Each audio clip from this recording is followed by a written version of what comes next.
Kani gadega pati CCTV, bat pidang pek yaki kubor baman kasni.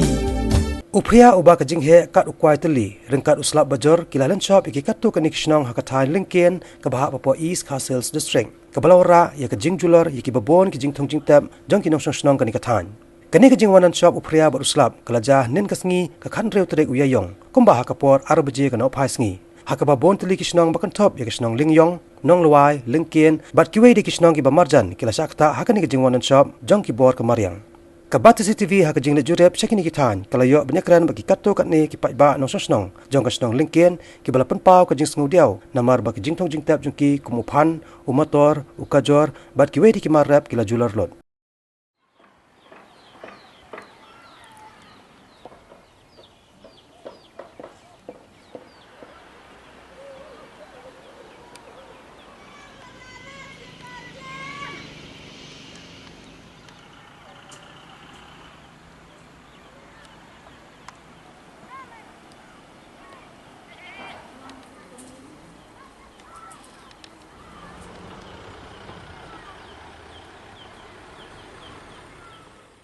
Ni la julor lot la duk lot ki pan la duk lot ki jihor la duk lot ki reu hadam bar khoi ki jing thong ki jongi la duk lot